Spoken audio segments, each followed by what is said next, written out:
¿En qué se basaba el experimento de Chávez? Se basaba en una dosis lenta pero creciente de control estatista de la economía. Vuelve a las nacionalizaciones, vuelve a la expropiación, digamos, de lo que ya se había vendido, privatizado, y el objetivo mayor de él era ponerle la mano a PDVSA, que no lo había logrado ni en el primer año ni en el segundo año, y el tercer año ya se le venía encima cuando en abril le brindan la oportunidad los trabajadores de, digamos, la capa técnica, la aristocracia petrolera venezolana, que por qué no tenerla, era lo mejor de las cualidades técnicas y burocráticas del país. Bien, esa capa burocrática de PDVSA era la que producía digamos, el know-how, la gerencia, para que otros 10, 15 mil trabajadores de los obreros, que son los que le meten el pecho al taladro y ¿cómo se llama? Y a bucear para reparar la tubería ahí en el fondo del lago, o pasan noches enteras, ¿cómo se llama? Engarzando tubos para meterlos a una profundidad de 2, 3, 4 mil metros. Ese conjunto de trabajadores petroleros le escapaba totalmente a Chávez. Él quería sobre todo las finanzas de PDVSA. Y con la huelga de abril, él lanza el zarpazo, pero le salió mal, porque aquello enredó el país, desembocó en una huelga general política y en golpe de Estado, vacío de poder, insurgencia militar, pronunciamiento, como quieran llamarlo. Yo no voy a entrar en esas discusiones hoy. Lo cierto es que es echado del poder. Y a los 4 días vuelve en plan de crucifijo en mano pidiendo perdón. Reengancha a los directivos de PDVSA y dice, me la van a pagar. Y tarda 6 meses más en condiciones de debilidad extrema de su gobierno para recuperar entonces su capacidad de maniobra. Y vuelve la oposición, esta vez con la estupidez de un liderazgo militar que le ofrece las cabezas de 200 oficiales que se van a Plaza Altamira, y Chávez frotándose las manos, entonces se va al paro indefinido, pacífico, con misas incluidas. Después de intentar con las bailoterapias, se intentó con las misas, siempre cercándonos en el este caraqueño y en las zonas prósperas de cada ciudad, mientras el país a la deriva en medio de un paro suicida, por 2 meses, digamos, fraguaba la venganza en grande de Chávez contra la clase media que había osado, desafiarle su poder político. Entonces empezó el verdadero Chávez. El Chávez a medias del 2000, del año 99, 2000 y 2000 hasta abril, es un Chávez contemporizador que ataca, es grosero, extorsiona, estatiza, pero no era el Chávez que ya es abandonado por Miquilena y que tiene que durante 6 meses, 8 meses, de abril hasta diciembre del 2002, tratar de sobrevivir porque tenía el agua al cuello. Un desastre en la conducción del Estado porque había logrado desordenar todo y había perdido inicialmente en abril y ya era amenazado por perderlo todo, y hacia eso fuimos, a desafiarlo todo en la huelga de diciembre, con un gravísimo error. Yo discrepo de grandes amigos que tengo de esa etapa de la oposición venezolana que creyeron que se le podía sacar a Chávez con una huelga pacífica. Las huelgas para tumbar un gobierno, mi amigo, no son pacíficas. Las huelgas políticas, si tienen el objetivo de echar abajo un gobierno, no pueden darse el lujo de durar más allá de 2 o 3 días en el terreno pacífico. Si no cae el gobierno, tienes que agregar cada vez más beligerancia, es decir, perdonen la palabrota, cada vez más violencia.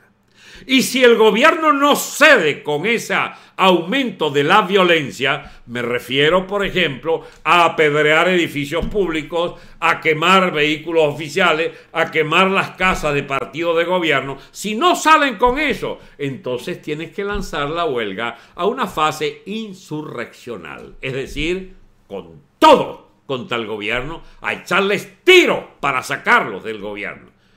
La oposición, por supuesto, ni siquiera llegó a desafiar la caminata desde el este de Caracas hasta el oeste, porque allí estaban las tropas de la Fosforito y de Lina Ron impidiendo que se pasara de determinado perímetro, pues, que era asignado pues, a la oposición en el oeste, en el este, siempre en el este. Amigos, pero Chávez en esos 2 primeros años, usted mira, eso ya lo sabemos, pues como que se le olvidó, porque no sacan la cuenta de dónde estamos ahorita. Y es lo que yo quiero llegar a esta situación actual, porque esto es incomprensible sin aquello. Amigos, la oposición que manifestaba que tumba a Chávez el 11 de abril y que vuelve a intentar tumbarlo con el paro cívico indefinido, pacífico, con algunas excepciones, es la misma gente del 2002. La misma gente. Los mismos. Que una vez que Chávez por fin gana, entonces vuelven a recaer en el bendito diseño de la lucha pacífica, electoral, democrática, no violenta, constitucional, institucional, paciente, etcétera, etcétera. Y estamos todavía bajo la etapa donde Chávez es el que dicta la pauta de la negociación y acuerdo, de aquella famosa negociación y acuerdo bajo la égida de Carter, llamado por Cisneros para que viniera rápido a cobrarle unos centavos a Chávez, y es Cisneros el que seguramente por debajo cuerda aconseja, es el momento de Gaviria, es el momento de, ¿cómo se llama?, de Carter. ¿Y qué más? Bueno, ya eran los tiempos de Bush, iniciando Bush. ¿Y quién es Bush? Amigo de Cisneros. El viejo Bush pescaba, no sé qué pescaba el que pescábamos ya en el Orinoco, o en el yate de Cisneros, acá en el Caribe. Y es Carter el que reconcilia a Cisneros con Chávez, o por lo menos finge Chávez que lo ha perdonado, y realmente lo perdonó, porque desde entonces Venevisión se transformó en un inmundo medio chavista. Bien, pero esa es otra historia. Lo concreto es, mis amigos, que el primer Chávez es un Chávez que cede un enorme espacio, o le daba todavía un espacio a la oposición, y le daba gobernaciones, y le aceptaba gobernaciones, y le aceptaba no hacerles mucha trampa en las elecciones, siempre y cuando esa oposición marchara, carajo, ¿cómo se llama? Rectita, derechista. Ajá. Pero se portan mal.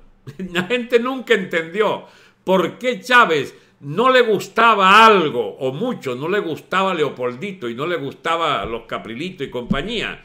Porque es que él no les perdona que lo traicionaron. Porque él les entregó el este de Caracas, chicos. Resignado a que el chavismo no podía tener todo. Y le dio también a, ¿cómo se llama?, a Rosales allá al Zulia, sacrificando a su gran amigo Arias Cárdenas. Y le dio Carabobo a los Salas Romer. Es decir, Chávez hizo algunas concesiones. Podrían indignarse los que he nombrado y decir, no es que no las dio, no las ganamos. Sí. ¿Y por qué la dejaste de tener?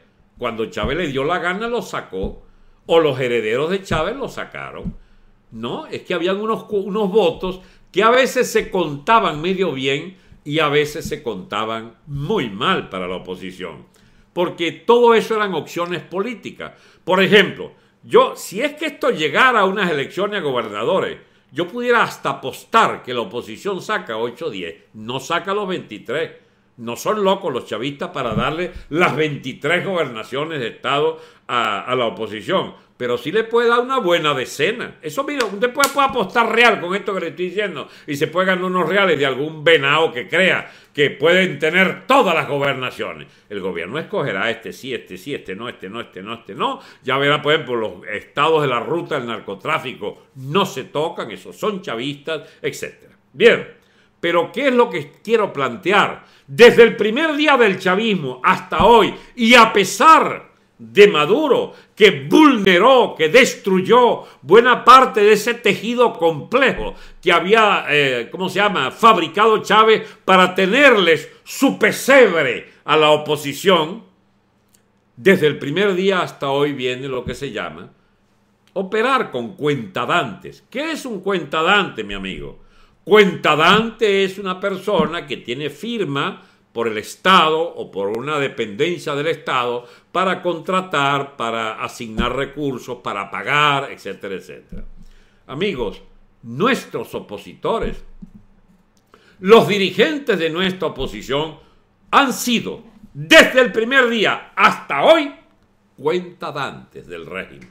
Es decir, gente que firma para unas obritas cada vez más escasas, para un personal cada vez más numeroso o cada vez con menos salario, porque son las clientelas. ¿Y cuántas son esas clientelas? Ah, broma, eso es más complicado contabilizarla, porque esa pertenece a ese puño de cifras casi secretas del país. ¿Cuántos burócratas tiene el gobierno? Tenía 1,5 millones, 2 millones hace 15, 20 años. Bueno, debe estar en 3, 4, 5 millones. Nadie sabe cuánto es la nómina del gobierno. ¿Y cuántos empleados son los de Miranda, los del estado Miranda?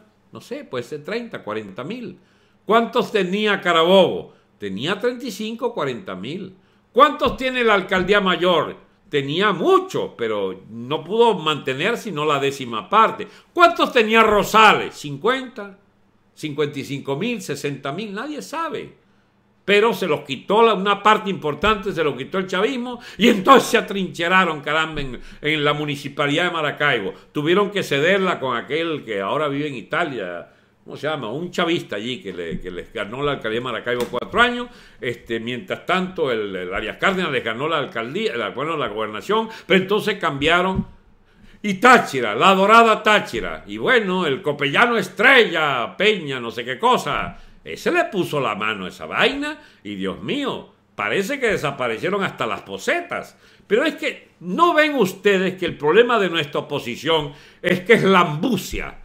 No viven sino para rajuñar algo de la política. Y eso es lo que les motiva a mantenerse en la política. Olvídense de todo ese discurso de la democracia y los derechos del pueblo y el régimen democrático que todo eso es mentira.